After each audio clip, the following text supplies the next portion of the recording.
Bien, buenas tardes. Hoy día damos inicio propiamente dicho al quinto seminario de divulgación matemática. El día de hoy vamos a tener una exposición que es entender un modelo matemático en epidemias, que va a estar a cargo de Diego Yupanqui.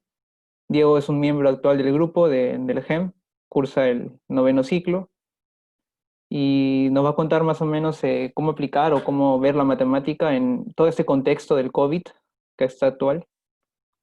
Cómo modelar algunas enfermedades o epidemias para poder saber cómo se comportan y para ver si se puede prevenir o no, ¿no? Entonces, con eso iniciamos este semestre. Eh, las reglas o las normas que dije la charla pasada se mantienen. Cualquier pregunta, duda o error del audio, del video que se pueda presentar, porque estamos en algo online, esos imprevistos pueden suceder. Cualquier problema, al chat y los moderadores, que somos yo y otro miembro del grupo, vamos a estar respondiendo a sus inquietudes y al final de la charla va a haber preguntas, ¿no? Donde libremente los asistentes pueden activar su micro para poder preguntar sus inquietudes. Entonces, sin más preámbulo, le cedo la palabra a Diego para que pueda comenzar con la exposición.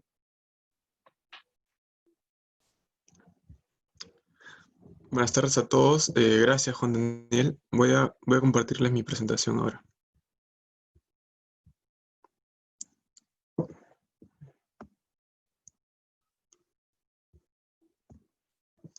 Bueno, como mencionaba mi compañero, yo voy a hablar acerca del modelamiento matemático de epidemias. De hecho, en concreto voy a hablar de un modelo diseñado por Rui Sin Ming y otros más en el año 2016. Como se darán cuenta, este modelo fue diseñado en el 2016, donde todavía no existía el coronavirus. Y es porque, este modelo no ha sido diseñado precisamente para el coronavirus, sino para epidemias en general. Y ha sido utilizado para tratar de entender los datos que se obtuvieron durante la pandemia de gripe H1N1 en Hong Kong. Entonces, sin más, empecemos.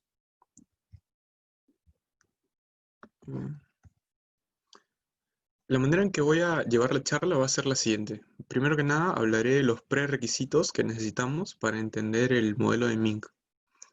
Me refiero a las herramientas matemáticas que necesitamos para entenderlo.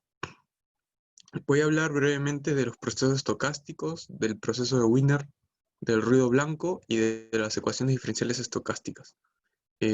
Todos estos temas los tocaré superficialmente, no voy a hablar detalles técnicos de cada uno, simplemente dar una intuición de qué son y eso nada más para poder utilizarlos. Creo yo que será suficiente para poder utilizarlos. Luego hablaremos del modelo SIR, que es, podría decirse, el modelo más básico que existe para modelar epidemias con matemática. Y luego hablaremos en concreto ya del modelo de Ming, hablaremos de la estimación de parámetros del modelo de Ming y al final veremos los resultados que él obtuvo en su paper acerca utilizando los datos que se obtuvieron en Hong Kong. Así que empecemos. Empecemos con los prerequisitos.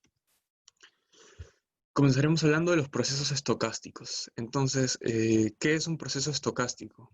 Bueno, un proceso estocástico no es más que una familia de variables aleatorias reales que van a estar indexadas en un parámetro t. Bueno, acá le he puesto t minúscula que pertenece a un conjunto t mayúscula. Ese t mayúscula está incluido en los reales. Pedimos además que todas estas variables aleatorias, es decir, al fijar cualquier t minúscula, están definidas en el mismo espacio de probabilidad dado por omega fp. Aquí omega es el espacio muestral, f es la sigma álgebra y p es la medida de probabilidad. Bueno, los que ya han llevado cursos de probabilidad, supongo que ya sabrán qué significan estos. Y para los que no es tan crucial entender esto para entender la charla, así que no hay problema, pero de todas formas podría decírselo. El espacio muestral es el conjunto donde viven todas las posibles soluciones de un experimento.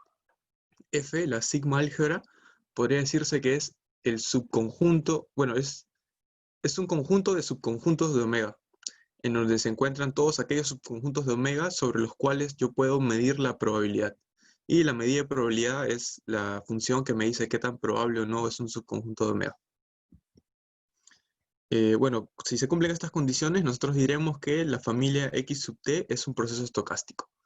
Por lo general, el conjunto T mayúscula nos da la noción de tiempo. Es decir, por lo general nosotros asumimos que nuestra variable aleatoria está indexada por un parámetro de tiempo. Y bueno, ese es nuestro caso. Así que por lo general T va a estar incluido en la recta real positiva, de 0 más infinito. Si nuestro conjunto T mayúscula es un intervalo, diremos que es un proceso estocástico en tiempo continuo. Por el contrario, si T es un conjunto discreto, diremos que es un proceso estocástico en tiempo discreto. Aquí en la imagen pueden apreciar el ejemplo de un proceso estocástico en tiempo discreto. Esta imagen es la que se obtiene considerando el siguiente proceso estocástico. Digamos que cada minuto yo lanzo una moneda al aire. Si sale cara, apunto un 1 como resultado, y si sale 0, si sale sello, apunto 0 como resultado. Entonces, al graficar estos resultados, yo obtengo lo que pueden ver en pantalla. Y esto de aquí es efectivamente un proceso estocástico, ya que cada una de las variables aleatorias, en este caso, al fijar t, la variable aleatoria que obtendríamos sería la variable que se obtiene al tirar una moneda, darle 1 a las caras y 0 a los sellos. Todas están definidas en el mismo espacio de probabilidad y todas siguen además una distribución de Bernoulli. Hablemos ahora del proceso de Wiener. El proceso de Wiener es un caso particular de proceso estocástico. Es un proceso estocástico en tiempo continuo y queda determinado por las siguientes características, es decir, se define mediante las siguientes características. La primera es que para el tiempo 0, W en 0 es igual a 0. La segunda es que los incrementos de WT son independientes. Esto es, que para cada T positivo fijo, los incrementos futuros de T, es decir, para cualquier U positivo, WT más U menos WT, es independiente de cualquier valor WS para S menor o igual que T. ¿Qué nos quiere decir esto? Es que si nosotros nos fijamos en cualquier instante en el tiempo, entonces viendo cualquier incremento que pueda suceder en el futuro, este incremento no se ve influenciado por ninguno de los sucesos que hayan ocurrido en el pasado. Es eso. Bueno, el tercer punto que lo define es que WT tiene incrementos gaussianos. Esto es, que sus incrementos, que son WT más U menos WT, siguen una distribución normal que tiene como media 0 y como varianza mu. Y la cuarta es que WT es continua en el tiempo. Bueno, el parámetro T. Bueno, aquí pueden ver una imagen de un proceso de Wiener. Este está graficado en una dimensión y bueno, se grafica como una función del tiempo, ¿no? Una función del tiempo que va hacia R. Si pueden ver, una de las características del proceso de Wiener es que si nosotros le hacemos un zoom a esta pequeña parte que aparece aquí, está en cuadradito, lo que obtenemos es esto de acá. Es un conjunto bastante similar al conjunto total. Es una de las propiedades que se suele relacionar a los fractales, ¿no? Pero ya, bueno, ese es otro tema. Hablemos ahora del ruido blanco. Y para el ruido blanco sí no voy a poder definirlo de manera formal. Lo voy a hacer de manera informal. De manera informal, nosotros decimos que el ruido blanco es aquel proceso estocástico, así entre comillas, porque en realidad no lo es, pero digamos que sí. Es el proceso estocástico psi sub t, tal que la integral de 0 a t de psi sub t es igual a w de t, es decir, el proceso de Wiener. Donde, bueno, w de t es un proceso de Wiener. ¿Por qué lo defino de manera informal? Es porque para dar una definición formal del ruido blanco, es necesaria la teoría de procesos estocásticos generalizados. Es decir, no basta con considerar los procesos estocásticos. Y esto es un tema ya más complicado que no voy a tratar en la charla. Bueno, entonces, viendo esta ecuación de manera informal, podríamos decir que el ruido blanco es la derivada del proceso de Wiener, o que el proceso de Wiener es la antiderivada del ruido blanco. Aquí les tengo una cita de Ramón Bachhandel, que es quien escribió unas notas de cálculo estocástico, que es uno de los trabajos en los cuales estoy basando esta presentación. Y bueno, esta fue una clase, me parece que para el Caltech, en el 2007. Él nos dice que casi cualquier cosa que quisiéramos hacer con el ruido blanco, incluyendo sus aplicaciones en ciencia e ingeniería, puede ser llevado a cabo rigurosamente trabajando con el proceso de Wiener. Esto nos da la esperanza de que, por más que yo he definido de manera informal el ruido blanco, no va a ser necesario que perdamos la formalidad a la hora de trabajar con el ruido blanco, porque podemos trabajar con el proceso de Wiener. Y bueno, ahora hablemos del último prerequisito, que son las ecuaciones diferenciales estocásticas. Probablemente este es el más importante.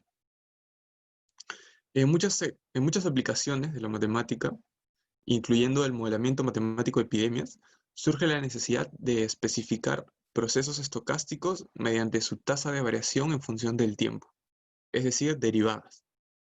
Por lo que estamos interesados en darle significado a la solución x sub t de expresiones del tipo siguiente que aparece aquí en la ecuación 1. En la ecuación 1 vemos que la derivada de x sub t en función del tiempo es igual a una función a, que depende del tiempo y de x sub t, más una función b, que depende del tiempo y de x sub t, multiplicada por un proceso estocástico c sub t, que es precisamente el ruido blanco.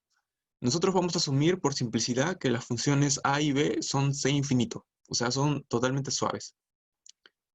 Bueno, aquí si se dan cuenta, si nosotros hacemos que este b sea igual a 0, es decir, desaparecemos el término estocástico, lo que obtenemos es una ecuación diferencial, que bueno, ya conocemos las técnicas que hay para resolverlas. En cambio, al agregar ese término, tenemos lo que vamos a llamar ahora una ecuación diferencial estocástica. Pero dense cuenta que no es para nada formal esto que les estoy dando, porque a priori no hay ningún sentido en esto. No hay nada que nos garantice que exista una solución y que además esa solución sea un proceso estocástico. Y bueno, para ver cómo definirlo de una manera formal, vamos a, entre comillas, integrar. Porque desde luego esta no es una ecuación diferencial, no es que se pueda integrar y menos aún es que vaya a ser válido el teorema fundamental del cálculo. Pero vamos a suponer como que sí, como que lo es. Entonces, integrando ambos lados, a izquierda, a derecha, y además, por simplicidad, vamos a considerar que este término b va a ser constante. Lo vamos a llamar sigma. Entonces, integrando ambos lados, integrando a la izquierda, por el teorema fundamental del cálculo, lo que obtengo es x sub t menos x sub 0. Integrando de 0 a t. Tengo x sub t menos x sub 0. Y a la derecha tendría la integral de esta expresión. Entonces lo que obtenemos es lo siguiente, ¿no? Aquí está, considerando este b igual a sigma, una constante, para darle sentido a esta expresión, integramos, entre comillas. Y lo que obtendríamos sería algo así como x sub t igual a x sub 0 más la integral de 0 a t del primer término, que era a de s x sub s diferencial de s, más la integral del segundo término. Como habíamos considerado b constante, aquí está sigma multiplicado por el ruido blanco en parámetro s por diferencial de s. Entonces, bueno, aquí como ese sigma es constante, nosotros podemos sacarlo de la integral. Y tenemos la integral de 0 a t del ruido blanco. Y como les había dicho, la integral de 0 a t del ruido blanco es precisamente el proceso de Wiener. Así que podríamos reescribir esta ecuación de la siguiente manera. X sub t es igual a x sub 0 más la integral de 0 a t de la función a más sigma multiplicado por el ruido blanco. Y dense cuenta que la expresión ahora sí tiene sentido. Ahora sí tiene sentido definir x sub t como lo que está aquí a la derecha después de la igualdad. ¿Por qué? Porque este x sub 0 es una constante. Este sigma es una constante multiplicado por un proceso estocástico, así que todo esto de aquí es un proceso estocástico. Y este término de aquí al medio, para cualquier t fijo, como estamos en un t fijo, asumimos que los valores de la variable aleatoria x sub s para cualquier s que esté entre 0 y t abierto en t, o sea, sin tocar t, ya están dados. Por lo que esta función a de s, x de s es una función real, de variable real. Y esta integral sería una integral de Riemann. Entonces, al fijar nosotros t, queda totalmente determinado esto, ¿no? Y es un proceso estocástico que depende de este valor t. Así que este x sub t lo estamos definiendo como la suma de una constante, un proceso estocástico y otro proceso estocástico. Eso es un proceso estocástico, así que tiene todo el sentido definir x de t de esta manera. Así que nosotros vamos a decir que en la ecuación diferencial estocástica, escrito en términos de diferenciales, que es lo que aparece aquí, diferencial de x sub t es igual a la función a por diferencial de T más sigma por diferencial de proceso de Wiener tiene solución si existe un proceso estocástico x sub t que cumple la ecuación integral asociada a 2, o sea, la ecuación 2 que aparece aquí. Y esto es porque lo que estamos haciendo es que las ecuaciones diferenciales estocásticas, el término diferencial solo sea para conveniencia de nosotros. En realidad no son ecuaciones diferenciales, son ecuaciones integrales. Y la ecuación integral está dada por esta ecuación aquí, la ecuación 2.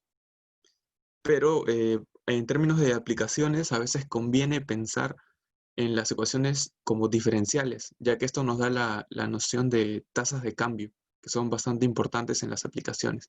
Así que por eso es necesario definirlas en estos términos de diferenciales, pero ya les estoy diciendo que esto solo es notación. En el fondo no es una ecuación diferencial, sino que es una ecuación integral. Entonces, bueno, en el caso particular de que nosotros tengamos una ecuación diferencial estocástica lineal, ¿a qué me refiero con lineal? Es que ambos términos A y B son constantes. Bueno, como B le había puesto sigma, acá lo estoy manteniendo como sigma, y en este caso estoy poniendo A, que sea igual a A. Entonces tendríamos la siguiente ecuación. Y la solución de esta ecuación está dada por la conocida como fórmula de Ito. Bueno, Ito es uno de los matemáticos más importantes en el desarrollo del cálculo estocástico. De hecho, el cálculo estocástico también se conoce como cálculo de Ito. Así que ya, bueno, ahí se dan cuenta de su importancia en el tema. Según la fórmula de Ito, el proceso estocástico x sub t que cumple con esta ecuación diferencial, o lo que es lo mismo que cumple con la ecuación integral que les mostré más arriba, es el que está definido de esta manera, donde esta integral de aquí no es una integral de Riemann, ni siquiera es una integral de Lebesgue, es una integral de Ito, que es una generalización de la integral de Lebesgue, y sirve para manejar diferenciales de procesos estocásticos. Pero no es tampoco para manejar diferenciales de cualquier proceso estocástico, son de ciertos procesos estocásticos en particular. Y los procesos de Wiener pertenecen a ese grupo. Así que esta integral de Ito nos permite manejar integrales con diferenciales de procesos de Wiener. Y eso va a ser bastante útil para nuestra aplicación. Entonces, bueno, eso era todo lo que quería hablarle acerca de los prerequisitos. Entonces ya conocemos qué son procesos estocásticos, qué es el proceso de Wiener, el ruido blanco, las ecuaciones diferenciales estocásticas. Así que ahora vayamos de una vez a hablar de los modelos matemáticos en epidemias. Y como les había comentado, del primer modelo sobre el que hablaremos será del modelo SIR. El modelo SIR es el modelo, podría decirse, más básico que existe para el modelamiento de epidemias. Y va de la siguiente manera. El modelo SIR lo que hace es particionar a la población en tres grupos. Al decir particionar, me refiero a que son disjuntos. Particiona la población en tres grupos. Estos son el grupo de los susceptibles, que pueden ver aquí con S, los infectados, denotados con I, y los recuperados, denotados con R. Bueno, los susceptibles son todos aquellos que están sanos, pero pueden enfermarse. Los infectados son aquellos que están infectados, que ya están enfermos, y los recuperados son aquellos que ya se han recuperado de la enfermedad. Además, el modelo SIR nos da una dinámica de cómo se van a comportar las poblaciones en estos tres grupos. Es decir, cómo va la población de un grupo hacia otro. Para ir de S hacia I, nos dice que la tasa de cambio, y se expresa mediante ecuaciones diferenciales, porque bueno, el modelo de SIR no es un modelo estocástico, es un modelo determinista, así que expresa sus tasas de cambio respecto a ecuaciones diferenciales. La derivada de S en función del tiempo, que es la tasa de cambio de la gente que está aquí en S, en función del tiempo, es igual a menos beta SI. Esto quiere decir que el signo menos es para representar que la gente que está aquí sale del grupo, ¿sí? La tasa de cambio es negativa, eso quiere decir que la gente solo puede salir del grupo de susceptibles, no puede llegar a él. Es igual a menos beta. Beta es un parámetro que nos va a medir qué tan contagiosa es la enfermedad, y multiplicado por S y por I. Es importante notar por qué está multiplicado por S y por I. Lo que estamos asumiendo aquí implícitamente es que todas las personas personas en el grupo de susceptibles interactúan con todas las personas en el grupo de infectados. Es por eso que, dado que la tasa de gente que se va a ir enfermando es proporcional a la gente que va interactuando entre sanos y enfermos, entonces por eso es proporcional tanto al grupo de gente susceptible como al grupo de gente infectada. Por eso es la multiplicación de ellos dos, ¿no? Porque si tú quieres contar cuáles son las interacciones que hay entre ellos, entre susceptibles e infectados, y asumes que todos interactúan con todos, entonces el número de interacciones sería simplemente la multiplicación de S por I. Es por eso que acá se pone menos beta por S por I. Obviamente esto no es algo que sea cierto para una población en la vida real, ¿no? Nadie en ninguna ciudad ni en ningún país interacciona con absolutamente todas las otras personas que hay en la ciudad o país. Bueno, luego tenemos que el flujo en la cantidad de infectados, es decir, la tasa de cambio del número de infectados en función del tiempo, es igual a beta por S por I. Acá aparece ahora en positivo porque esta es la tasa de cambio a la cual va llegando la gente al grupo de infectados, y menos gamma por I, que es la tasa de cambio a la cual se está yendo la gente del grupo de infectados.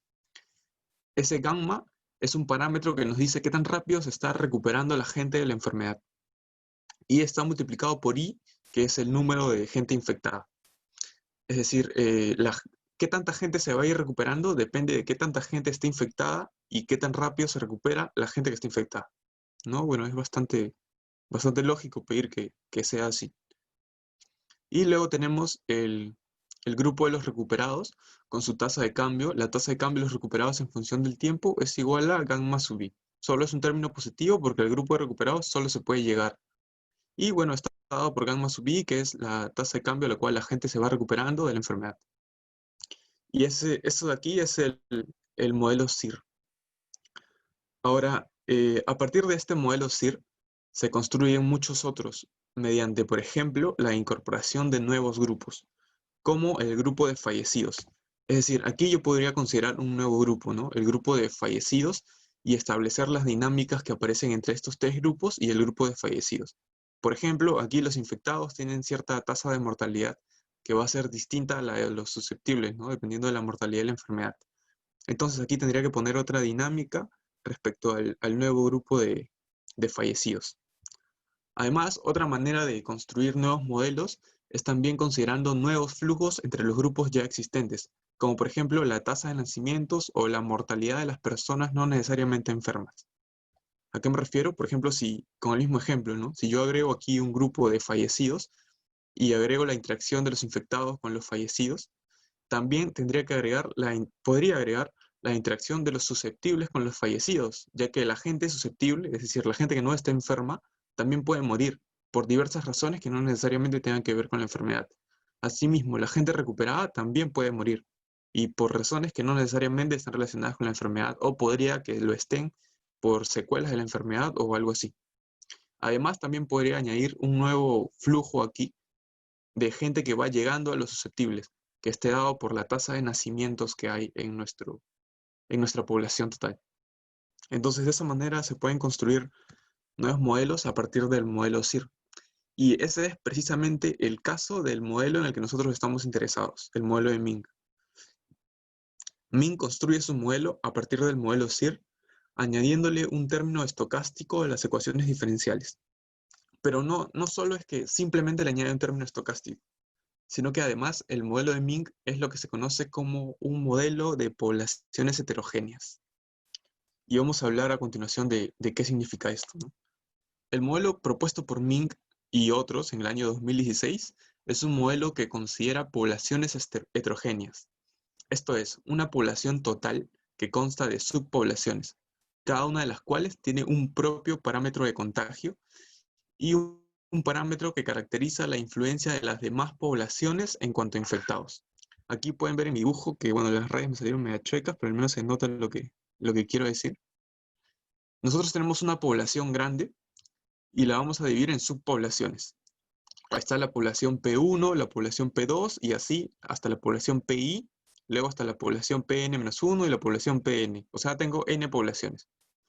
En cada una de estas poblaciones, internamente, cada una de ellas tiene su propio parámetro de contagio, que va a estar representado por delta. Es decir, ese valor de delta me va a decir qué tan factible es que tú te contagies o no estando dentro de una subpoblación. Como son diferentes, obviamente cada una tiene su propio parámetro de contagio. Y además vamos a considerar otro parámetro de contagio que un parámetro de influencia de las poblaciones externas, que va a estar representado por sigma. Si nosotros nos concentramos en la población P sub i, tenemos su parámetro de contagio interno, sigma sub i, y su parámetro de contagio externo, podría decirse, sigma sub i. Ahora, como ven aquí en la gráfica, este sigma sub i representa la interacción que tienen todas las otras poblaciones sobre P sub i. Es decir, podría decirse que sigma es como la medida de qué tanto influencia los contagiados de otras subpoblaciones sobre nuestra subpoblación. Para que lo vean en un caso más concreto, digamos que estamos analizando la ciudad de Lima. Entonces nuestra población total sería la ciudad de Lima. Y podríamos decir que nuestras subpoblaciones son los distritos de Lima. Bueno, Lima metropolitana. Nuestras subpoblaciones son los distritos de Lima metropolitana. Entonces, este delta sub i me va a decir qué tan factible es que tú te contagies en uno u otro distrito. Eso depende de, bueno, qué distrito tenga mayor o menor cantidad de gente infectada. Y el sigma sub i me va a decir cómo interactúan los infectados de otros distritos con mi distrito. Por ejemplo, si hablamos que este P sub i represente, digamos, al distrito de La Victoria, que es un distrito en el que se encuentra el Gamarra, que es una zona comercial donde va gente de todas partes de Lima, entonces este sigma sub i tendrá un valor alto, porque hay mucha gente que va de otros distritos hacia acá, probablemente gente infectada. Por eso este sigma sub i tendría un valor alto para el caso de La Victoria. En cambio, para un distrito que esté, digamos, no sé, aislado, en el cual no haya mucha gente que transite por ahí, este sigma sub i va a tener un valor bajo. Eso es lo que representa el sigma sub i.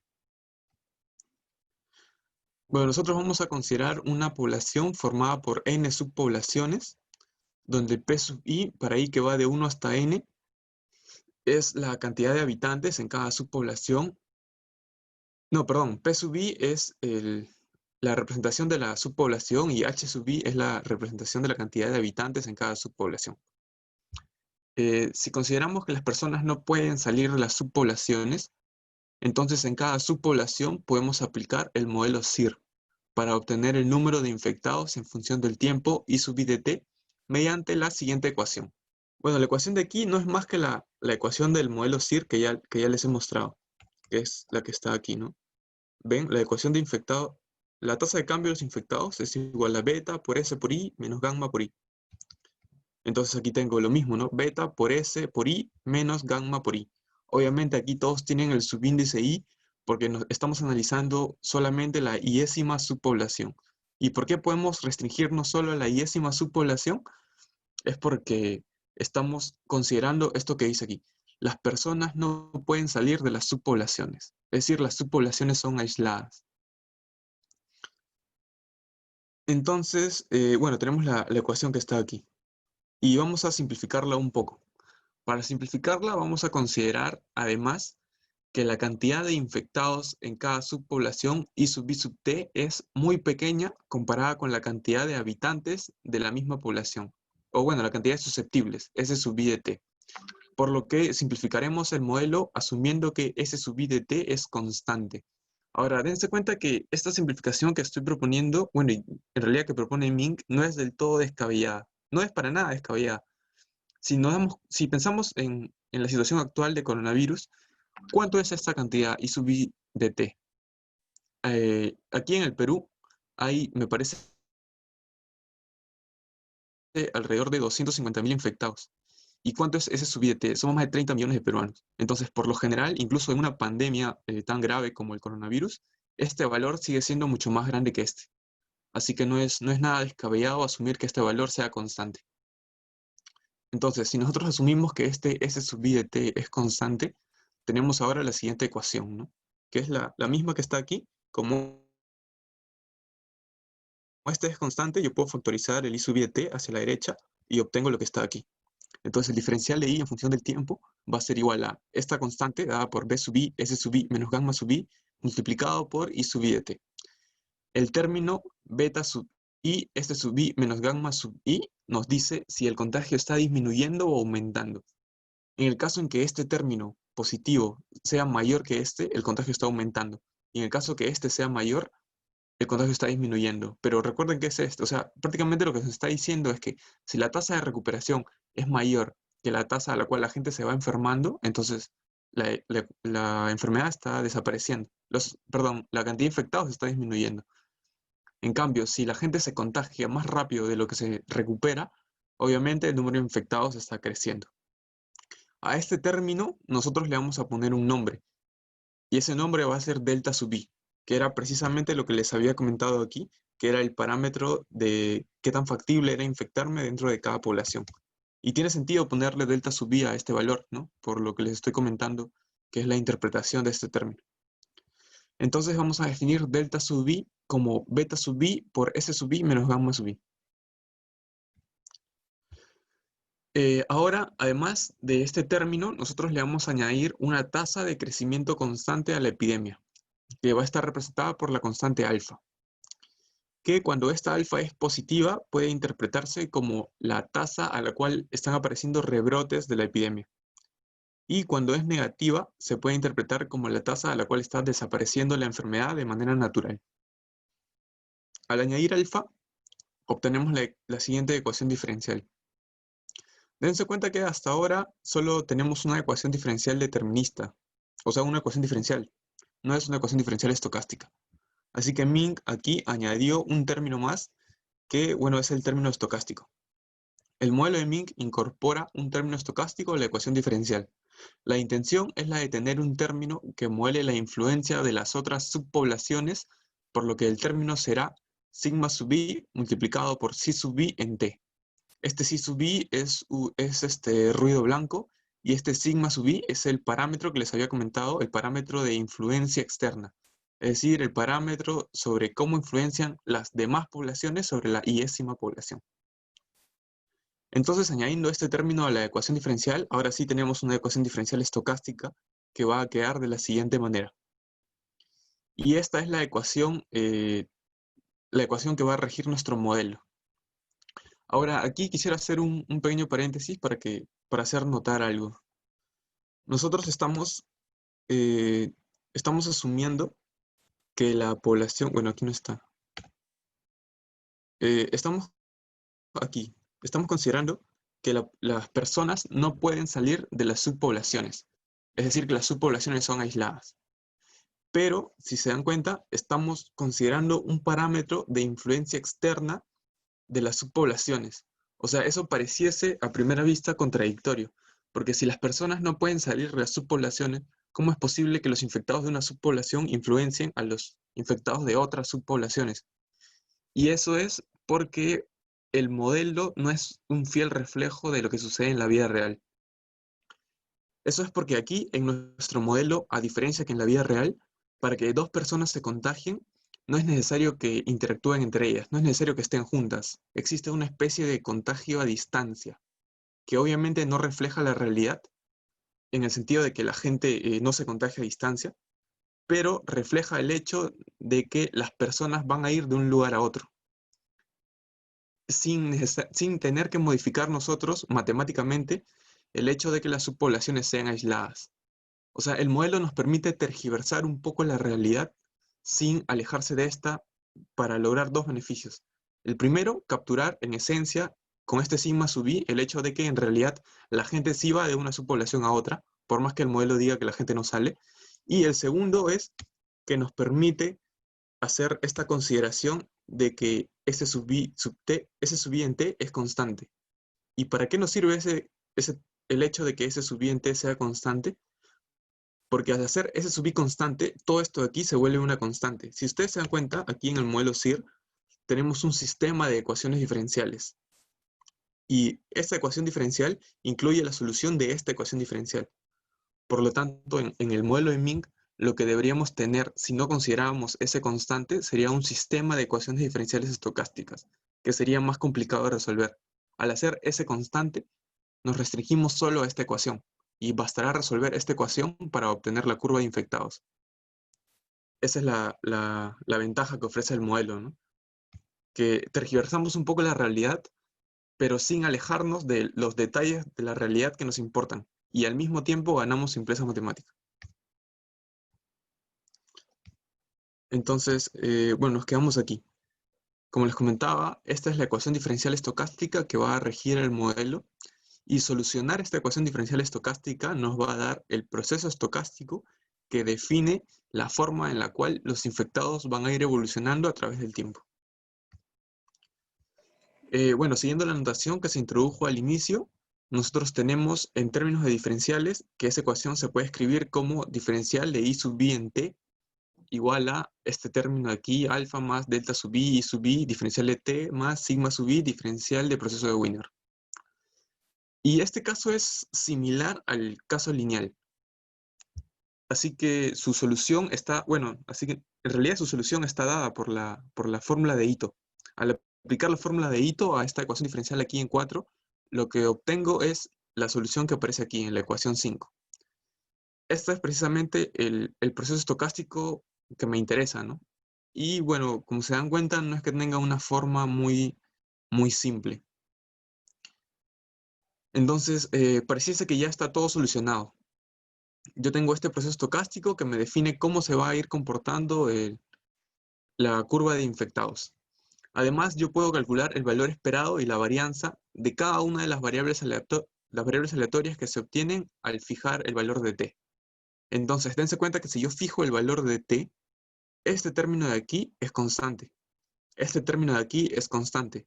Esto que aparece aquí también va a ser constante. Lo único que no va a ser constante es la integral, porque esto de aquí es un diferencial del proceso estocástico.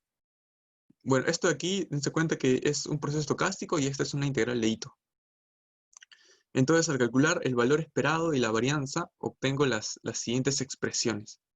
El valor esperado es fácil de hallar, considerando que este proceso estocástico tiene un valor esperado de 0.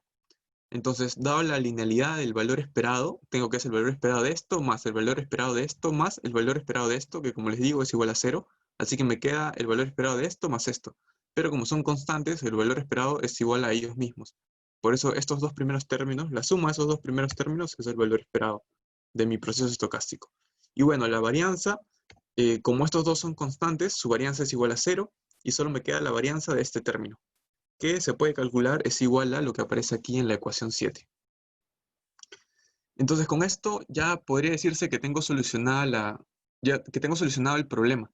Yo podría graficar esta función, porque dense cuenta que el valor esperado es una función del tiempo. Aquí ya no hay ningún término estocástico, y aquí tampoco. Entonces yo podría graficar esta función que me daría la traza esperada de la curva de infectados. Y además podría ponerle ciertos límites utilizando la varianza para representar cuáles son los bordes de los que espero varíe normalmente mi función dada por el valor esperado. Sin embargo, hay algo que nos falta para poder hacer eso. Y lo que nos falta es precisamente conocer cuál es el valor de alfa, delta sub i y sigma sub i. Es decir, el valor de los parámetros. Necesitamos estimar los parámetros. Para estimar los parámetros, Mink utiliza la herramienta de máxima verosimilitud, o también conocida como maximum likelihood. Ahora, ¿qué es esta herramienta de maximum likelihood? Si nosotros tenemos X, consideremos en general, ¿sí? Olvidemos por un momento del modelo de Mink. Si en general consideramos X una variable aleatoria que tiene una distribución F, aquí está este punto es porque aquí va el valor de los reales sobre el que toma valor la distribución. Y este teta son los parámetros que definen a la distribución. En un caso concreto, por ejemplo, en la distribución normal, este parámetro teta podría ser, por ejemplo, 0 y 1, que nos diría que la media es 0 y la varianza es 1. ¿Sí? Bueno, aquí estamos en general, por eso le pongo teta, ¿no? Y dense cuenta que teta no es un solo valor, sino que es un conjunto de valores. Bueno, de hecho aquí debería ser paréntesis porque es un vector. Es el vector de parámetros de la distribución. Y además consideramos que x1, x2, x3, así hasta xn van a ser valores observados de nuestra variable aleatoria x. Es decir, estos son datos que tenemos. Nosotros tenemos una variable aleatoria x que sabemos sigue esta distribución que depende de ciertos parámetros. Nosotros queremos estimar esos parámetros y para eso disponemos de ciertos datos reales, que son realizaciones, valores observados de la variable aleatoria x. Entonces, la idea de la máxima verosimilitud es maximizar la distribución de probabilidad de la variable x en los valores x sub 1 a x sub n mediante los parámetros θ. ¿Y a qué se refiere esto? Bueno, explicándolo así, en términos más simples, que no van a ser del todo precisos matemáticamente, podría decirse que lo que vamos a hacer es escoger aquellos parámetros θ que hagan que lo más probable, según esta distribución f, sea que la variable x arroje justamente los valores que yo estoy viendo que arroja. ¿Sí? Eso es lo que está haciendo. Y para el caso discreto, esto que le estoy mencionando sí es formal y es tal cual lo que sucede. En el caso continuo hay ciertas diferencias, porque la distribución no significa necesariamente probabilidad. Ah, bueno, aquí cuando digo distribución me refiero a densidad de probabilidad. Entonces, si nosotros tenemos x1, x2, x3 hasta xn, variables aleatorias, independientes e idénticamente distribuidas, todas con una distribución f que depende de los parámetros θ, y sea g de x1, x2, x3 hasta xn, θ, la función de distribución conjunta, el aplicar el maximum likelihood significa que nosotros buscamos resolver el siguiente problema de optimización. Buscamos maximizar en el parámetro θ el valor de g en x1, x2, x3 hasta xn, θ. Dense cuenta que estos son minúsculas y estos son mayúsculas. Estos son mayúsculas porque representan a la variable aleatoria. Y estos son minúsculas porque representan a las realizaciones, a las observaciones que yo he tenido de esas variables aleatorias. Entonces voy a maximizar esta distribución conjunta en estos valores y bajo el parámetro θ. Bueno, como seguramente sabrán de un curso de teoría de probabilidad, como esta función de distribución conjunta está dada en variables aleatorias que son independientes, entonces puede expresarse como el producto de la distribución de cada una de las variables aleatorias. Es decir, maximizar esta función es equivalente a maximizar en θ el producto de i igual a 1 a n de la distribución f, que no varía porque todas tienen la misma distribución, evaluada en x sub i, θ. Resolver esto es equivalente bueno, resolver esto es resolver el problema de maximum likelihood, que nos va a dar justamente los parámetros θ que nosotros buscamos. Para aplicar esta idea a nuestro modelo, me refiero al modelo de Ming, tomaremos el tiempo en días y supongamos que hemos observado para cada subpoblación el número de infectados I sub i de t durante una cantidad de días. Lo que significa que tenemos los valores I sub k, I sub i en k, para k que va desde 1 hasta d. Entonces, podemos escribir la ecuación 4 como una ecuación en diferencias. La ecuación 4 es la ecuación diferencial estocástica que obtuve. Ahora, esta ecuación yo la puedo escribir discretizándola en un término de ecuaciones en diferencias, y voy a obtener la ecuación 8 que aparece aquí. Simplemente es cambiar los diferenciales por este triangulito, y el triangulito representa variaciones. Este triángulo de I sub i en k es la diferencia entre I sub i en k más 1 menos I sub i en k. El triángulo de t sub k es la diferencia de t en k más 1 menos t sub k. Ahora, ¿por qué digo que esto es igual a 1? Porque nosotros estamos considerando los tamaños de paso en tiempo constantes. Aquí está, ¿no? Tomaremos el tiempo en días y supongamos que para cada bueno, estamos suponiendo que estamos tomando los datos cada día. Es decir, que los intervalos de tiempo van a ser siempre igual a un día. Y como estamos tomando el tiempo en días, va a ser igual a 1 esta diferencia. Así que delta de t sub k va a ser constante. Y delta de b sub i en k va a ser a b sub i en k más 1 menos b sub i en k. Dense cuenta que, bueno, esto de aquí nos va a ser bastante útil porque este b sub i era un proceso de Wiener.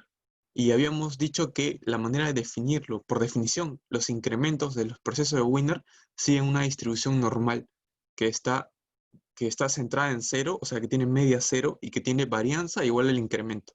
Aquí el incremento es igual a 1. Por lo tanto, la varianza de este proceso de Wiener, de este incremento del proceso de Wiener, va a ser igual a 1. Ahora vamos a considerar nosotros la variable aleatoria dada por la variación de I sub i en K, dado que se conoce el valor de I sub i en K. Se puede demostrar a partir de esta ecuación 8 que esta variable aleatoria sigue una distribución normal centrada en alfa más delta sub I sub i en K, y que tiene una varianza sigma sub i cuadrado. Bueno, la prueba es sencilla, ¿no? Basta acá considerar, acá tenemos la variable, perdón, el proceso estocástico, no, la variable aleatoria delta I sub i en K, que está dada por esta función de aquí. Entonces, como aquí tenemos el condicional por I sub i sub K, vamos a considerar que este I sub i en K ya está dado.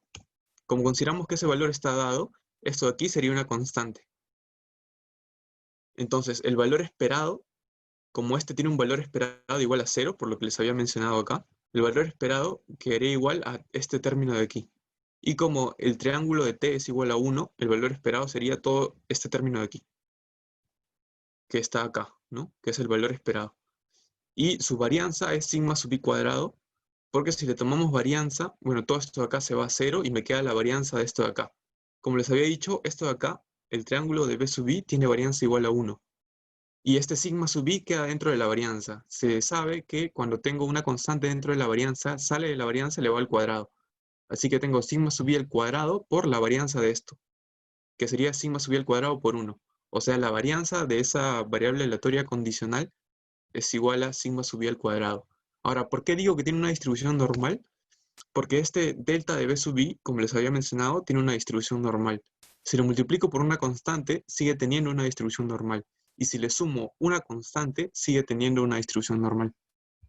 Es por eso que esta variable aleatoria, definida aquí de manera condicional, sigue una distribución normal centrada en alfa más delta sub i sub i y de varianza sigma sub i cuadrado. Además, los parámetros aquí van a estar dados por alfa, delta sub i y sigma sub i. Por lo tanto, nuestra función f, la distribución que vamos a meter al problema de maximum likelihood, va a ser la conocida función de densidad de la distribución normal, que está dada aquí, ¿no? Bueno, donde la media va a ser este valor y la varianza es sigma sub i al cuadrado.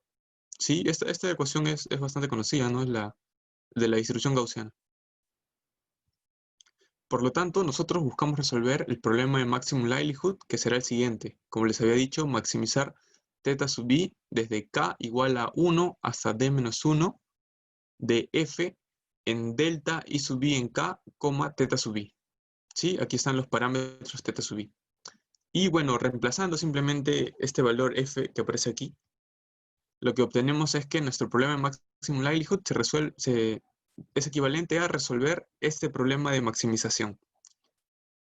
Que, bueno, es un poco complicado de tratar de buscar cuál es la solución a este problema, ¿no? Pero Ming, en su trabajo, afirma que el máximo, es decir, los parámetros que maximizan esa función, están dados por los siguientes valores. Delta sub i toma este valor de acá, sigma sub i al cuadrado toma este valor de acá, y alfa sub i toma este valor de acá. Ahora, como seguramente ya se habrán dado cuenta, los valores de delta, sigma y alfa están dados en términos de ciertos u sub i, que no he definido en ningún lado. Eso es porque si yo pusiese estos valores en términos de las cosas que ya hemos definido, las ecuaciones serían demasiado largas. Así que solo para poder compactarlas un poco, se ha escrito en estos términos en términos de estos valores, u sub i. Ahora, ¿qué significa cada uno de estos u sub i? Lo voy a decir más adelante. Pero además tenemos que notar que acá tenemos un parámetro alfa sub i. Sin embargo, nosotros en el modelo no hemos definido ningún parámetro alfa sub i. Hemos definido un parámetro alfa, que es un parámetro global para todas las subpoblaciones. Eso es porque nuestro parámetro alfa se va a estimar como un promedio ponderado de estos alfa sub i, ponderado bajo cierto valor. Entonces aquí tenemos justamente alfa, se escribe como el promedio ponderado de los alfa sub j ponderados por estos valores w sub j, que ya más adelante les diré qué son. Y bueno, aquí tenemos ya qué significa cada uno de los valores U sub i que están involucrados en las ecuaciones anteriores, ¿no? Y acá vemos que sí involucran, obviamente, términos que ya conocíamos. De hecho, son términos que involucran a las realizaciones de las variables aleatorias, es decir, a los datos de los cuales disponemos, que son básicamente promedios, ¿no? Por ejemplo, acá el U sub i1 es el promedio de los primeros d-1 valores de las realizaciones de la variable estocástica de infectados. Acá el U sub i2 es el promedio de los últimos d-1 valores, y U sub i11 es el promedio de los cuadrados de los primeros d-1 valores, y así, ¿no? Son básicamente promedios de cuadrados, de multiplicaciones y de términos. Todo siempre en una cantidad d-1 valores. Y bueno, los W sub j que ponderan a los alfa tienen esta forma de aquí. Entonces, con eso ya tengo estimado todos los parámetros. Voy a regresar a la ecuación de aquí. Ya tengo estimado todos los parámetros, por lo tanto yo podría graficar, como les mencioné, el valor esperado, y podría graficar la varianza, los intervalos sobre los cuales yo esperaría que quede mi valor esperado, o por lo menos que no se vaya más allá de ellos. Y ya podría obtener resultados, ya podría obtener predicciones. Entonces lo que hizo Ming fue utilizar su modelo a los datos que se obtuvieron durante la pandemia de gripe H1N1 en Hong Kong. Aquí podemos ver en pantalla el gráfico de los datos que se obtuvieron, ¿no? Del número de casos confirmados de AH1N1 por día en Hong Kong. Estos datos van del 1 de mayo del 2009 hasta el 23 de mayo del 2010. Vemos aquí que la pandemia alcanzó su pico alrededor de septiembre del 2009. Entonces, bueno, aplicando el modelo de Ming a estos datos, obviamente lo que hace es tomar todo Hong Kong como la población total, y divide las subpoblaciones, vienen a ser los distritos de Hong Kong. Entonces, los resultados de Ming al estimar los parámetros utilizando sus fórmulas son los siguientes, ¿no? Lo que se observan aquí. Para el parámetro delta, en cada una de las subpoblaciones, que son los distritos, se obtuvieron estos valores. Por ejemplo, en la provincia de Wan Chai se obtuvo un parámetro delta que está entre 0.01 y 0.015, que es un valor relativamente bajo de delta, lo que nos diría que en Wan Chai era relativamente difícil contagiarse, ¿no? No era tan probable que te contagies de gripe H1N1 en la provincia de Wan Chai. Sin embargo, hay otras provincias, por ejemplo en Tuen Mun, donde el valor del parámetro delta era más alto. Es decir, es más probable que te contagies en estas provincias. Luego tenemos la estimación del parámetro sigma. En la provincia de Wan Chai, nuevamente, vemos que el parámetro sigma es relativamente bajo. Esto quiere decir que podría interpretarse como que la gente de otras provincias no iba mucho a la provincia de Wan Chai, o por lo menos quienes iban no estaban contagiados, pero bueno, eso no sé cómo podrían haberlo visto, así que supongo que la gente de las otras provincias no iba mucho a Wan Chai. Por eso tiene un parámetro sigma relativamente bajo. Y en cambio, en la provincia de Eastern se tiene un parámetro sigma que es de casi 10. Esto quiere decir que a esta provincia seguramente iba muchísima gente. Había un gran flujo de personas que iban de distintas provincias. Por lo tanto, la influencia de las demás subpoblaciones sobre Eastern era bastante grande. Entonces, una vez que se tienen estimados los parámetros, Ming fue capaz de hacer las curvas de infección de en cada una de las provincias. Entonces realizó las curvas, y a partir de la realización de curvas pudo obtener cuál fue el error en su predicción, porque démonos cuenta que este paper fue desarrollado en el año 2016 y la pandemia de H1N1 fue entre el 2009 y 2010. Así que ya se disponían de todos los datos, ya se disponían cuál fue la curva real. Entonces, Min, al aplicar sus fórmulas, al aplicar su modelo, obtuvo los siguientes errores, ¿no? Aquí se observa el error para cada una de las provincias. Por ejemplo, en Wan Chai, el error fue de alrededor de 12-13%. En la provincia de Wun Tong, el error fue muchísimo menor. Fue casi perfecta su predicción, ¿no? Es menor que 0.03, diría, por ahí. En cambio, en otras provincias, como en la provincia de Zhejiang, vemos que el error es de casi de alrededor del 65%. Es una predicción terriblemente mala. Y el promedio de los errores es de 20%, que es justamente la línea roja que pueden ver aquí. Ahora, ¿cómo se explica este error tan grande?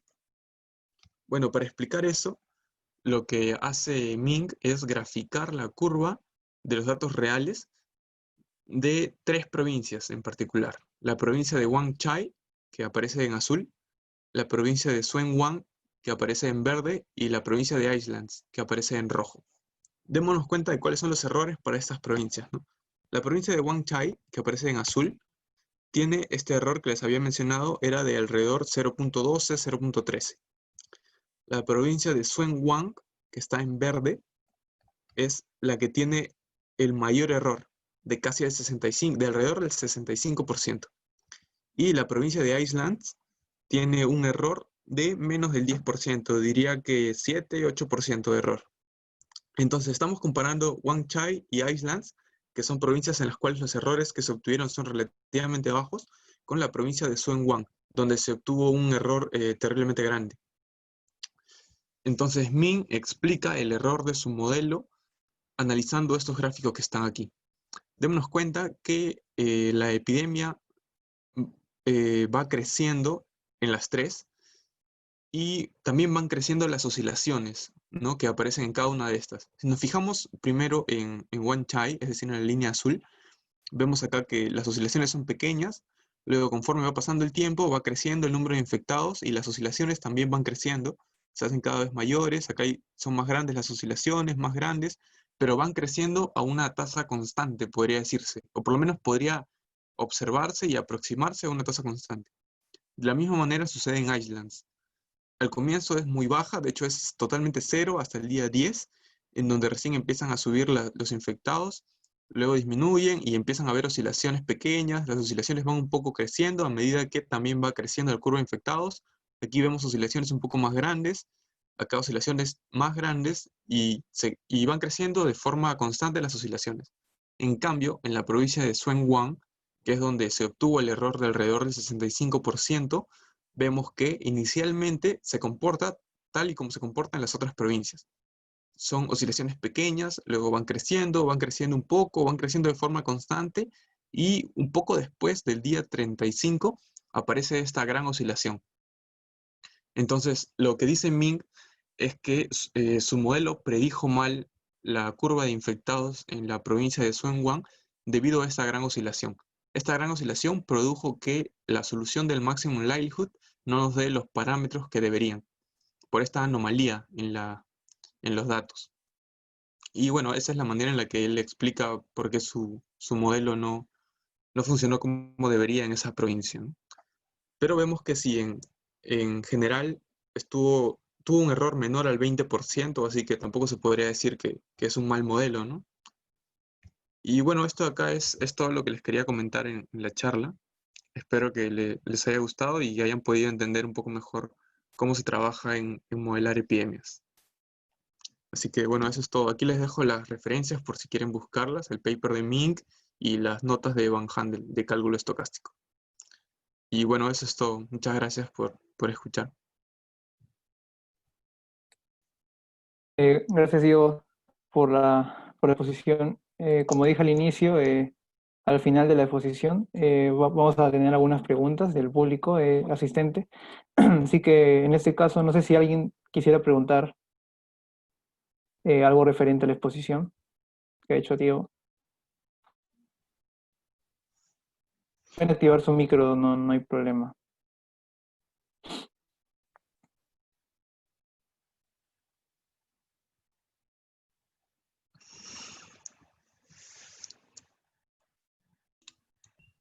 Tengo una pregunta. Bueno, es más una consulta con la actualidad. ¿Sabes si en algún lugar están usando este modelo para, bueno, para el COVID? O, Ah, no, la verdad no sé si lo estarán usando para COVID o no. O sea, ese es un modelo general, ¿no?, para epidemias. Y como les comentaba, se utilizó para la gripe H1N1. Pero, o sea, La diferencia fundamental entre los modelos que se usan para COVID y este es que no se tienen los datos totales, ¿no?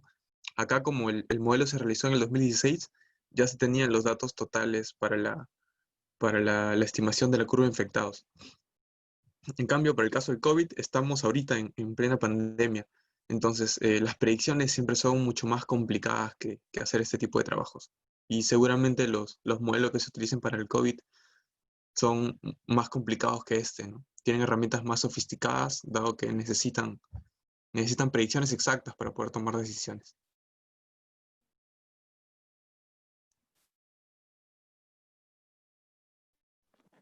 ¿Alguna otra pregunta?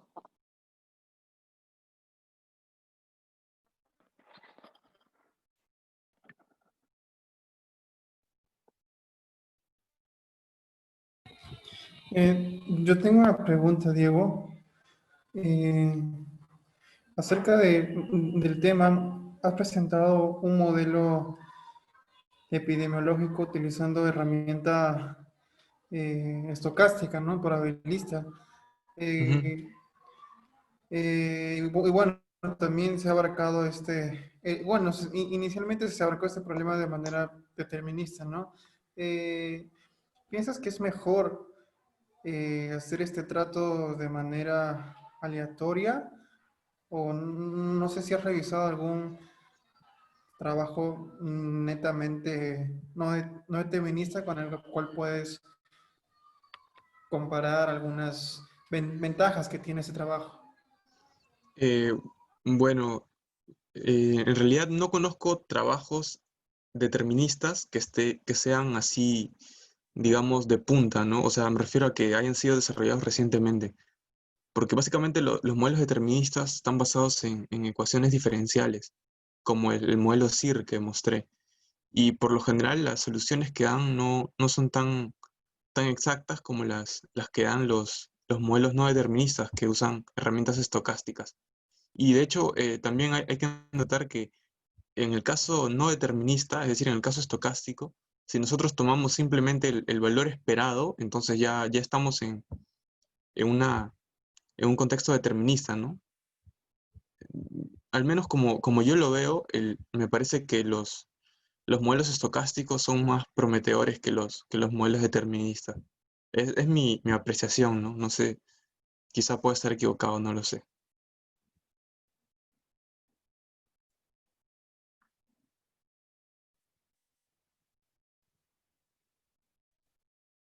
¿Alguna otra pregunta? Sí, una consulta. ¿Puedo preguntar, no? Sí, claro, adelante.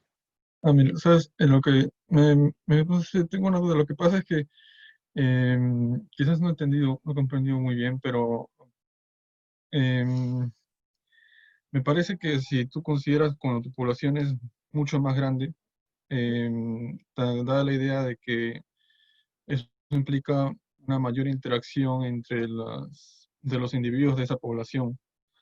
O sea, a mí es número de contactos dentro de la población, pero también es posible, o bueno, te podría decir la cantidad de contactos entre diferentes subpoblaciones, ¿no?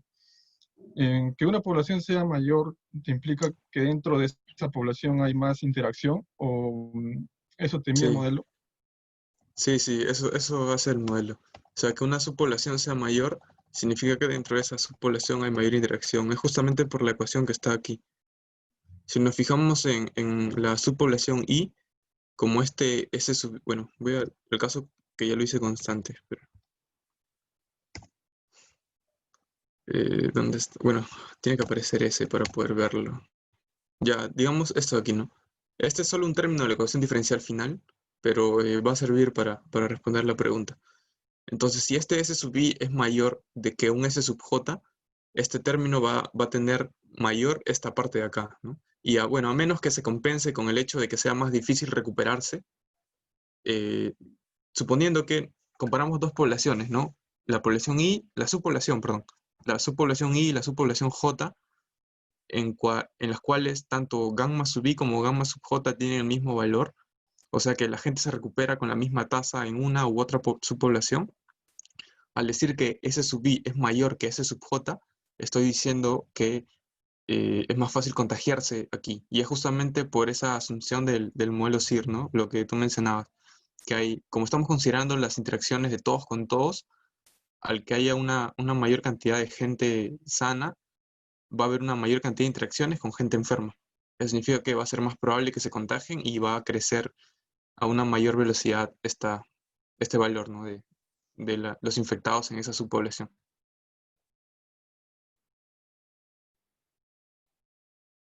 No sé si eso responde la pregunta. Sí, gracias. Muchas gracias. Mm. ¿Alguna otra pregunta?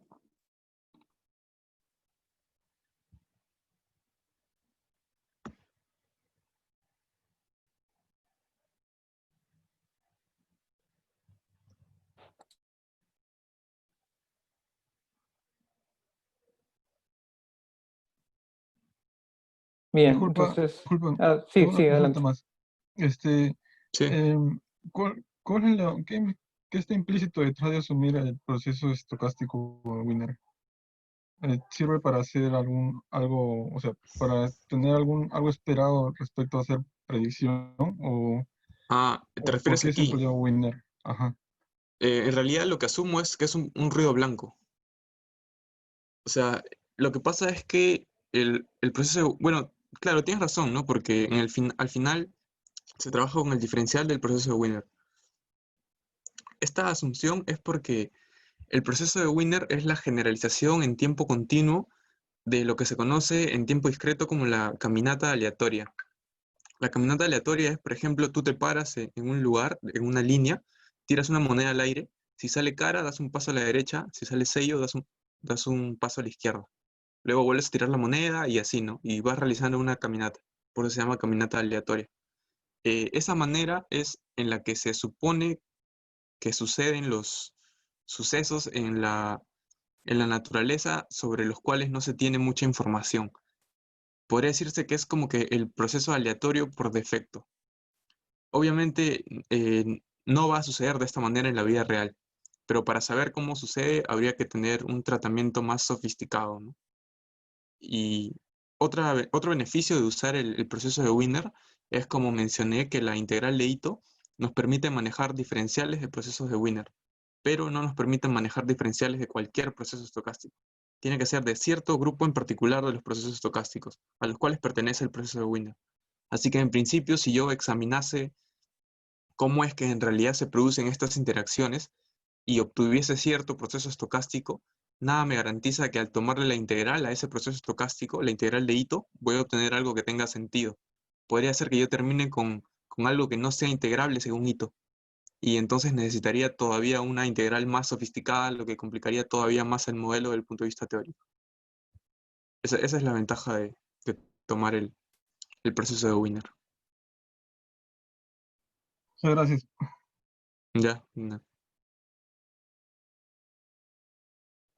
Bien, si nadie más tiene preguntas o alguien más tiene alguna otra pregunta para Diego.